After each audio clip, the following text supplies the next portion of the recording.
Run in, jump, kick the enemy, knock them prone, then we spring up and start hacking at them with our great axe. It feels so barbaric. Feels like we're watching like a WWE match or something. And go jump kick one or two or more people until we've used all our movement. And there are a lot of silly builds out there. I especially like the ones that can move super fast. But the reason they're silly is, at a certain point, movement doesn't get you much. There's only so much you usually want to move in a combat, and if you have a potential to move 3 times that, then that's just wasted potential. But what if we could weaponize our movement? And no, I'm not talking about grappling over spike growth.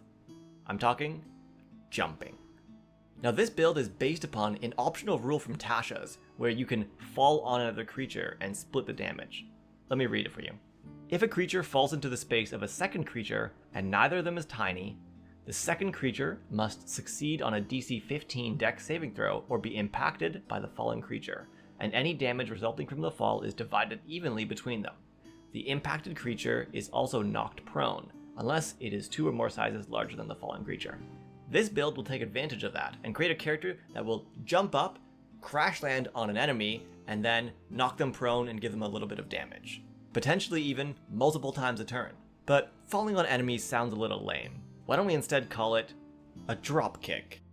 Enter the drop kicker. Now you might think that a flat DC 15 saving throw isn't good enough to base our character on, and that at high levels we might be jumping and belly flopping onto the ground over and over again like a kid learning how to dive. But actually, Dex saving throws don't scale great. Enemies at level 5 have a 60% chance to dodge this, and at level 17 have a 48% chance. It's really not that different. So yeah, I think we can reliably use this even up at high levels. Now before we dive into this build, there are 3 things we need to figure out. First one, how do we jump high enough to create fall damage? Second, we want a way to stand up quickly so that we can do it potentially multiple times around. And third, it would be nice if we could somehow mitigate the damage we take or compensate for it. Now as we go through the build, we will discuss each of these, but first, I want to take a look at the jumping rules. Now, jumping is part of the movement section, which means, unlike Baldur's Gate 3, jump is not a bonus action, it's not part of your action, it is part of your movement. Here are the rules for high jumping, which is what we care about the most. When you make a high jump, you leap into the air a number of feet equal to 3 plus your strength mod, if you move at least 10 feet on foot immediately before the jump. When you make a standing high jump, you can jump only half that distance. Either way, each foot you clear on the jump costs a foot of movement. So this means even if we max out our strength score to 5 plus 3 for a running jump is only 8 feet. We need to jump 10 feet in order to get any fall damage. Now there are some semantic questions about this. If you're jumping 10 feet, isn't it a controlled fall? Will you actually take fall damage? I think it's reasonable to say no in these circumstances because we're crashing onto another creature. The second question is, if we jump 10 feet, is that enough to actually crash land on somebody who is taller than 5 feet? Because then we're potentially only 5 feet above them. But the rules don't say anything about reducing the fall distance, so I think we're clear here. But if your DM says otherwise, this build will need some significant tweaks. As long as your DM is on board with these rules, then this build will work for you. But the question is, how do we jump high enough to get this fall damage? A few options come to mind. The first one is the jump spell. This one triples your jump distance, so that'll definitely get us high enough, even if we have a low strength score. The problem is, it's an action to cast, and that will take away from our options in combat. Maybe if we went Eldritch Knight, that'll get us Action Surge and the jump spell, so we could begin each combat by Action Surging to jump first. That might work. Now, there is that one Warlock invocation that lets you cast the jump spell at will. Then you could enter combat with the jump spell always on. But it's a 9th level invocation. I don't know anyone lining up for that one. Now, the race Satyrs have a really interesting ability that when you jump, you roll a d8 and add that result to your jump distance, even if you don't have a running start. So potentially we could just try jumping over and over again until we roll high enough to jump 10 feet, but I don't really like the randomness of it. Monks have Step of the Wind, which doubles our jump distance. That can be useful. Now, the last one that comes to mind is Barbarians have a subclass that lets you extend your jump distance by 3. This is the Tiger Totem Barbarian, and this is what we're going to be going with. So if we have a +4 to our strength, add in the 3 from this Tiger Totem Barbarian, then we have reached our 10 feet jump, and we'll just dominate in the FBA. The Faerun Basketball Association, of course. Now, at level 1, we are going to start with these stats here, and we're going to choose Tabaxi as our race. Now, we could really choose anything. We're not dependent on Tabaxi, and actually Variant Human taking the Athlete feat is probably the strongest, but I went with Tabaxi because it's the standard speed race, and they have a feature that lets you double your movement, and that can be really useful if we need to jump kick a lot of people in one turn. So, I'll go with that.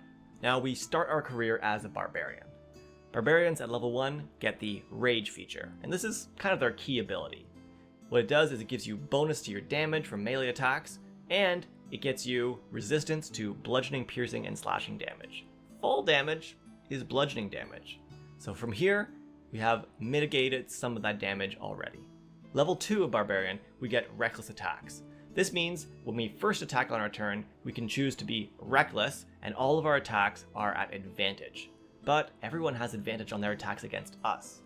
This actually means Barbarians are a lot less tanky than people think, because they get hit so often. If we can jump kick people, they're prone, and we have advantage without using Reckless attack. That'll help us avoid a lot of damage. But if we miss our jump kick, we can give ourselves advantage through Reckless attack anyway, so no matter what, we have advantage. Barbarian 3 gives us our subclass, the Totem Warrior. Now we're able to add 3 feet to our high jump. That means we're jumping 9 feet in the air. We're just 1 foot short. And at Barbarian 4, we get our ASI, and we'll choose the Athlete feat. This gives us a +1 to our strength, which means we now have an 18 strength, and we can jump 10 feet. Our jump kick build is now hoppin'. In the Athlete feat, we get a couple of cool features. One is we can stand up with 5 feet of movement instead of using half of our movement. This is going to be fantastic. Now we can actually jump kick multiple people in a turn if we want to. The second related feature we get from Athlete, instead of doing 10 feet for a running jump, it only takes us 5 feet. That helps us a bit. I guess being able to do a full jump from standing is way too powerful. Gotta tone that one down. But these features will be essential to the build. Then at level 5, we take our first level in Monk. That's going to let us do an extra unarmed strike on our turn after we attack. That'll help keep our damage up. So our strategy at level 5 is we rage, run in, jump, kick the enemy, knock them prone, then we spring up and start hacking at them with our great axe. I love that imagery. It feels so barbaric. It feels like we're watching like a WWE match or something. Also, we should be able to use one hand to unarmed strike and hit them with our bonus action as well. Side note, if you do your 10-foot jump when you're within melee reach of somebody, they'll be able to get an opportunity attack against you because you're leaving their threatened space. Now let's take a quick look at our character's performance at this level. Using these strategies, we will deal 19 damage per round. That is enough to take out 37% of a deadly encounter, so more than a third. For control, we are dropping people prone. This reduces their movement, gives us advantage on attacks against them, gives them disadvantage on their opportunity attacks. I have a method for calculating control. I'll put a link down below, but essentially the idea is that we take the unconscious condition, give that a value of 100, and then split that up and use it to calculate any other condition. So doing 100 control points is the equivalent of knocking one creature out unconscious. For us, doing all these jump kicks, we're doing 18 control per round. That's really good for our movement. Finally, for durability, we don't have a great AC, and we are hurting ourselves each round, but we're resistant to some damage. So in total, if all the enemies focused fire on us, we would last 1.5 rounds. And that's not tanky, it's not glass cannon, it's kind of average. Now, for levels 6 to 9, we continue down the monk path. At monk level 2, we get access to our key. This lets us Step of the Wind as a bonus action, which we can use to dash or disengage, and also doubles our jump distance. We don't really need that anymore, but it might come in handy from time to time. The one we're really going to want to do is Flurry of Blows. This lets us use a bonus action to do 2 unarmed strikes. This will be nice when we jump kick somebody, we have advantage on all our attacks against them, and we can just pound them with our Flurry of Blows. If we instead use Step of the Wind, we would be able to disengage and jump kick more people, but we would miss that Flurry of Blows. Thankfully, this gets resolved for us next level, because at Monk 3, we're going to take our subclass, which is Drunken Master. And I grew up watching those Jackie Chan movies, so much fun. Drunken Master gives you a feature that when you Flurry of Blows, it increases your speed by 10 feet, and you get a disengage for free. This is awesome because if we jump kick and Flurry of Blows, we have a disengage, so then we can go jump kick another person, or another 4. At Monk 4, we're going to use our ASI to boost our con. This will help our HP, our con saves, and also our AC, because we're using the Barbarian's unarmored defense. And at this point, we're not going to be wearing armor because that'll reduce our monk speed.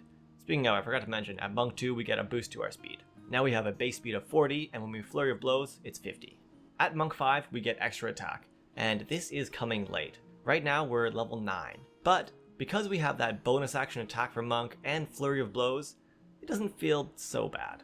We also get stunning strike, but our wisdom mod isn't great, so we're probably not going to use it much, and we'll probably focus on flurry of blows instead because it gets us that free disengage. Now in combat, we run up towards an enemy, jump up 10 feet, kick them prone, attack them twice with our axe, claw their face off, and then we can disengage for free and go jump kick 1 or 2 or more people until we've used all our movement. And since we're a tabaxi, we can double our movement, so we can do 80 feet of movement, or if we flurry of blowed, we can do 100 feet of movement.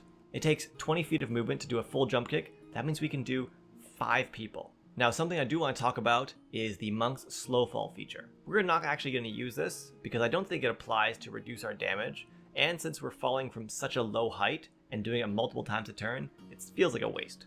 But if you end up falling from really high height, go for it. The thing I love about this is we can actually put our movement to good use. That's some damage and a lot of control that we're doing all over the battlefield. Hopefully your party's not full of ranged characters because they're not going to like you for knocking everyone prone. But this would really thrive in a party full of melee characters. They will love you for giving them advantage on all their attacks. Now in terms of performance, if we do this strategy, we do 39 damage per round. And this takes up 49% of a deadly encounter. That's almost half of a deadly encounter all by yourself. Really strong.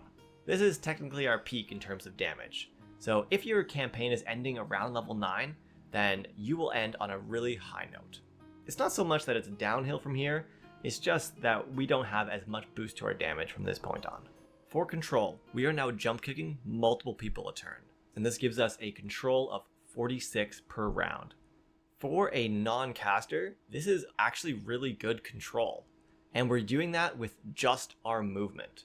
Most people use it to move 5 feet or not at all, and we're using it to knock everybody on the battlefield down every turn. For durability, we are lasting 1.4 rounds of focused fire before we drop. This is not amazing, so hopefully we can end our turn a little bit away from the enemies to reduce some of the damage a bit. Now at this point we've kind of gotten everything we want, and we could do a few things. But there's one interaction that I really want to get, and it's going to give us a strange detour. This is by taking rogue levels. Now I do want to point out that for rogue, sneak attack does work even if we're using strength to attack. We just have to be using a finesse weapon. So we could, instead of a great axe, switch to a rapier and get our sneak attack, but this to me feels strange and out of character for what I have imagined, so I'm actually just going to stick with great axe, and the damage is pretty comparable. I want to keep this hulking brute as rough and untamed as possible. At Rogue 1, we also get expertise. So we could get expertise in athletics and make us a really strong grappler. We are raging, so it gives us advantage on our grapple checks, and we have expertise and really high strength. So after we jump kick them, we could potentially forego one attack to grapple them and keep them prone. Now doing that will kind of counteract your jump kick strategy, but if you only want to focus on one person instead of knocking everybody prone, that is a really good option. Now, as we continue to Rogue 3, we get the reason for us being here, and we take the Scout subclass. Now, Scouts at level 3 get this really cool ability that is our reason for being here. You can move up to half your speed as a reaction when an enemy ends its turn within 5 feet of you. This movement does not provoke opportunity attacks. What do Scouts usually do with this? Of course, they run away. What are we going to do with this? Of course, we're going to jump kick. Now, half of our movement is 20 feet. That is 5 feet of movement to set up our running jump, 10 feet up into the air, jump kick, then we are prone, 5 feet to stand back up, 20 feet. So when an enemy ends their turn next to us, we can immediately jump kick them and they're down again. That sounds like a lot of fun to me. After that, we're going to take one more level of Rogue and boost our con a little bit more to keep our survivability up. We're taking a lot of fall damage, so we should keep boosting our HP to compensate for that. So now in combat, every turn, we can use our movement to jump kick 2 people, and then our reaction to jump kick 1 more. That's 3 people we can attempt to knock prone every round. And I don't know if I said this before, but that's with our movement. In terms of our performance, we're dealing 38 damage per round, and that takes up 33% of a deadly encounter. Our control has gone up. We're now doing 58 control per round. I'm happy with that. Durability, we last 1.4 rounds. Same as before. Now for level 14 to 17, we're just going to continue straight monk. And I want to do this for a few reasons. First is to grab more ki to let us do some more interesting things. Second is to grab evasion. Evasion is a fantastic defensive ability, especially as bludgeoning, piercing, and slashing damage become less and less common. But first, let's talk about Monk 6. Monk 6, we get the feature Tipsy Sway, and this is a Drunken Master feature that lets us stand up from prone with 5 feet of movement. Now that sounds familiar. Wait, why did we pick up the Athlete feat if we're going to get this? We could rearrange the build to avoid Athlete and just depend on Tipsy Sway, but it makes our build come online so late. So yes, we're getting the same feature twice, and that always feels bad, but what are you going to do? The other feature we get from Tipsy Sway is if somebody misses us with an attack, which is not going to happen very often because we have such a low AC, but we can expend a ki to redirect that attack to somebody else. That could be pretty fun, especially if we force an opportunity attack by jumping, then we redirect that to someone nearby. That feels so on point for the Drunken Master. Then at Monk 7 we get Evasion, and this is a really good defensive ability. If we fail a dex save, instead of taking full damage, we will take half damage, and if we succeed on the save, we instead take no damage. This actually mitigates damage a lot. In my survivability calculations, I split up damage from 3 sources: AC, Con, and Dex. And at level 17, every round we take around 21 points of damage from Dex saves. If we have Evasion, we will instead take 9. That's a significant difference, and why I really like Evasion. At Monk 8, we get an ASI, and we can finally max our strength here.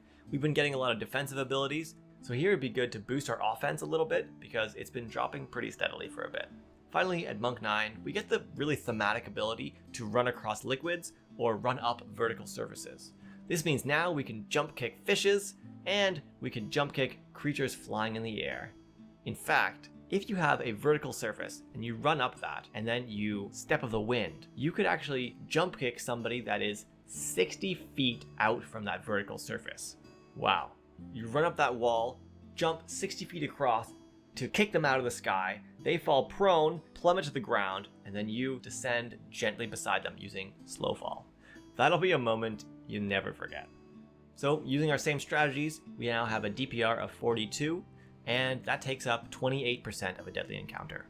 Not terrible, but we are fallen quite low. Hopefully your DM will be giving you some sweet magic items to boost your damage. Our control per round is 53, which is still quite solid. And for durability, we last 1.5 rounds before falling. Here's a summary of our character's career at the performance levels that we've looked at. I really like this build for a few reasons. One, it's so different. I don't see people weaponizing their movement like this. 2, just the idea of jump kicking somebody and then going ham on them feels really cool. And then when we get high enough level, just jump kicking around the entire battlefield, knocking everyone prone, I think that'll be so fun to play.